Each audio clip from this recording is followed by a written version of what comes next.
Shalom,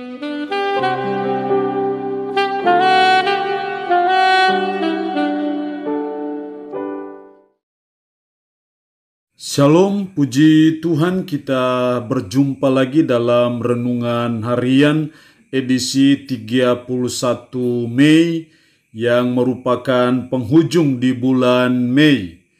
Mengawalinya, mari kita tunduk kepala dan kita berdoa.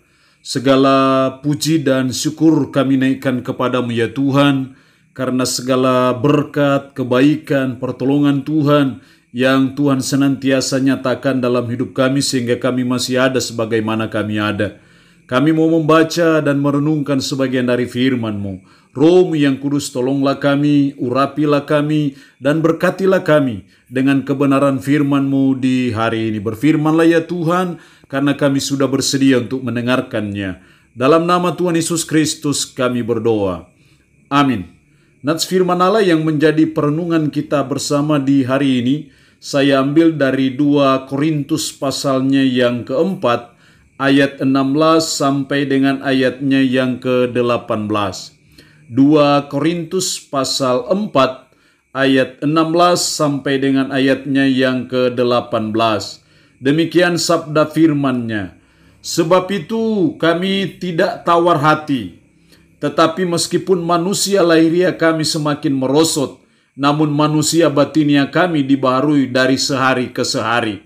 Sebab penderitaan ringan yang sekarang ini mengerjakan bagi kami kemuliaan kekal yang melebihi segala-galanya, jauh lebih besar daripada penderitaan kami.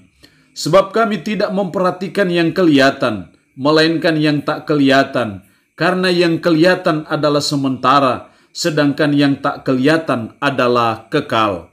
Demikian sabda firman Allah di hari ini yang intinya menasihati kita, mengingatkan kita untuk kita jangan tawar hati dalam menghadapi penderitaan. Apapun penderitaan yang kita alami, apapun kesulitan yang saudara dan saya hadapi, apapun pahit getirnya kehidupan yang saudara dan saya jalani, firman Allah menasihati kita, jangan tawar hati dalam menghadapi penderitaan. Kecenderungan kita ketika kita menghadapi penderitaan, ketika kita menghadapi situasi yang genting, situasi yang sulit dalam hidup adalah kita tawar hati.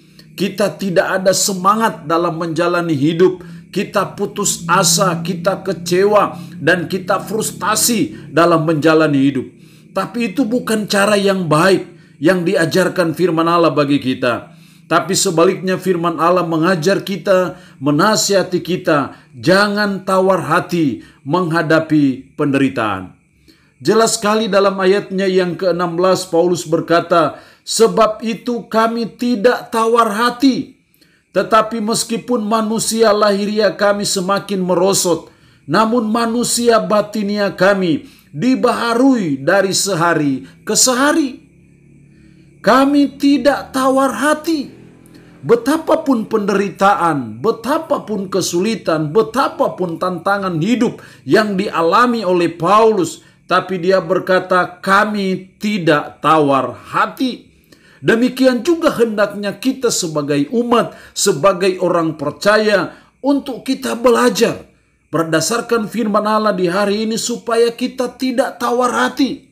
Kita tidak putus asa, kita tidak kecewa, kita tidak frustasi, sekalipun kita menghadapi penderitaan, menghadapi badai yang besar dalam hidup kita. Pertanyaannya adalah kenapa kita tidak boleh tawar hati dalam menghadapi penderitaan? Apa dasarnya, apa alasannya? Kenapa kita tidak boleh tawar hati dalam menghadapi penderitaan? Ayatnya yang ke-16, sebab itu kami tidak tawar hati, tetapi meskipun manusia lahiriah kami semakin merosot, namun manusia batinia kami dibaharui dari sehari ke sehari. Paulus menilai bahwa sekalipun penderitaan itu membuat manusia lahiriah mereka semakin merosot, namun manusia batinia dibaharui dari sehari ke sehari. Artinya ayat itu mau mengatakan bahwa ada manfaat di balik penderitaan yang kita alami. bahwa kita akan diperbarui manusia batinia kita. Walaupun secara lahiriah mungkin itu menguras energi kita, mungkin penderitaan itu membuat manusia lahiriah kita semakin merosot, namun manusia batinia kita dibaharui dari sehari ke sehari. Jadi seringkali penderitaan Tuhan izinkan dalam hidup kita. Seringkali sengsara, seringkali kesulitan, seringkali tantangan, seringkali pandemi COVID-19. Tuhan izinkan dalam hidup kita, membentuk manusia batinia kita, memperbaharui manusia batinia kita, sehingga manusia batinia kita, rohani kita semakin baik di mata Tuhan. Itu hanya bisa dibentuk oleh apa yang namanya penderitaan. Karena itu apapun penderitaan, apapun persoalan, apapun kesulitan, apapun tantangan hidup yang kita alami, kita belajar untuk tidak tawar hati karena ada manfaat di balik penderitaan itu, yaitu membentuk ataupun memperbaharui manusia batinia kita atau manusia rohani kita. Alasan yang kedua kenapa kita tidak boleh tawar hati dalam menghadapi penderitaan, ayat 17. Sebab penderitaan ringan yang sekarang ini mengerjakan bagi kami kemuliaan kekal yang melebihi segala-galanya, jauh lebih besar daripada penderitaan kami. Alasan yang kedua kenapa kita tidak boleh tawar hati dalam menghadapi penderitaan adalah karena kemuliaan kekal yang disiapkan Tuhan jauh lebih besar dari penderitaan yang kita alami. Paulus berkata, bagi kami kemuliaan kekal, mengerjakan bagi kami kemuliaan kekal yang melebihi segala-galanya, jauh lebih besar daripada penderitaan kami. Kami memiliki suatu pengharapan akan kemuliaan kekal itu. Karena itu kami melihat bahwa apapun penderitaan yang kami alami, apapun kesulitan yang kami alami, itu jauh lebih besar daripada kemuliaan yang Tuhan siapkan bagi kita. Inilah yang menjadi dasar kita, alasan kita yang kedua, kenapa kita tidak boleh tawar hati menghadapi penderitaan, karena kemuliaan kekal yang jauh lebih besar dari penderitaan yang kita hadapi. Kemuliaan kekal yang melebihi segala-galanya, melebihi segala penderitaan yang kita alami. Surga, kemuliaan yang Tuhan siapkan dan sediakan bagi saudara dan saya di surga merupakan kemuliaan yang tidak ada duanya, merupakan kemuliaan yang tiada taranya dalam hidup kita. Melihat kemuliaan itulah yang melebihi segala-galanya, yang membuat kita bisa tidak tawar hati dalam menghadapi penderitaan. Jadi alasan kedua kenapa kita tidak boleh tawar hati dalam menghadapi penderitaan, karena ada pengharapan kekal, ada kemuliaan kekal yang menantikan saudara dan saya yang melebihi segala-galanya, jauh lebih besar daripada penderitaan yang kita alami. Jadi ketika kita melihat jauh ke depan sana, ada Yerusalem baru, ada surga yang mulia, yang penuh dengan kemuliaan, yang Tuhan siapkan dan sediakan bagi kita, itu memberi kekuatan bagi saudara dan saya, sehingga kita tidak tawar hati dalam menghadapi penderitaan. Tapi kalau kita tidak melihat jauh ke depan akan kemuliaan yang Tuhan siapkan dan sediakan bagi kita, itu yang membuat kita mudah putus asa. Itu yang membuat kita mudah tawar hati. Itu yang membuat kita mudah kecewa, mudah frustasi menghadapi berbagai lika-liku kehidupan, menghadapi pahit getirnya kehidupan. Kalau kita tidak punya pengharapan akan kemuliaan itu yang membuat kita mudah putus asa. Tapi saya percaya ketika kita melihat jauh ke depan, ada kemuliaan yang menantikan saudara dan saya. Itu yang membuat saudara dan saya tidak tawar hati dalam menghadapi penderitaan. Alasan yang ketiga kenapa kita tidak boleh tawar hati. Jangan tawar hati dalam menghadapi penderitaan. Ayat 18. Sebab kami tidak memperhatikan yang kelihatan, melainkan yang tak kelihatan. Karena yang kelihatan adalah sementara, sedangkan yang tak kelihatan adalah kekal. Kami tidak memperhatikan yang kelihatan.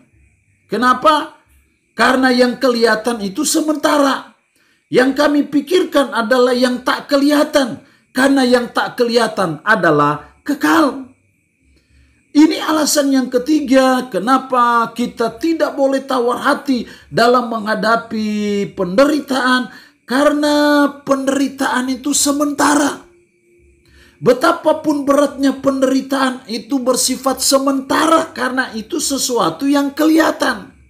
Betapapun pahit getirnya kehidupan itu bersifat sementara. Betapapun beban hidup, betapapun pergumulan hidup kita, betapapun penderitaan yang luar biasa yang saudara dan saya hadapi, itu bersifat sementara. Karena itu yang kelihatan. Tapi yang tak kelihatan itu yang bersifat kekal. Nah, karena itu kita belajar dalam hidup ini untuk kita selalu berorientasi kepada yang tidak kelihatan. Kita selalu belajar untuk memfokuskan kepada hal yang tak kelihatan yang jauh ke depan sana. Karena itu yang membuat kita tidak mudah tawar hati dalam menghadapi penderitaan. Tapi kalau orientasi hidup kita hanya bersifat kekinian, orientasi kehidupan kita hanya melihat hal yang kelihatan, yang sebenarnya bersifat sementara. Itu yang membuat kita mudah tawar hati dalam menghadapi penderitaan. Itu yang membuat kita gampang putus asa dalam menghadapi penderitaan. Tapi kalau orientasi hidup kita ke depan, sesuatu yang tidak kelihatan, maka yang tidak kelihatan itu bersifat kekal, sementara yang kelihatan bersifat sementara. Berarti penderitaan juga bersifat sementara. Berarti pergumulan hidup kita juga bersifat sementara. Kesulitan apapun yang kita alami bersifat sementara. Penyakit apapun yang menggerogoti hidup kita, semuanya bersifat sementara. Dan kita harus melihat jauh ke depan akan kekekalan yang Tuhan siapkan dan sediakan bagi saudara dan saya. Allah yang punya firman ini memberkati kita dengan firman-Nya di hari ini. Amin. Mari kita berdoa. Puji syukur untuk kebenaran firman-Mu di hari ini. Tolonglah kami ya Tuhan, supaya kami jangan tawar hati. Kami tidak tawar hati dalam menghadapi penderitaan. Karena ada 3 alasan penting. Penderitaan itu seringkali memperbarui manusia batinia kami, sehingga manusia rohani kami semakin kuat di mata Tuhan. Karena ada pengharapan akan kemuliaan kekal yang melebihi segala-galanya, jauh lebih besar daripada penderitaan kami.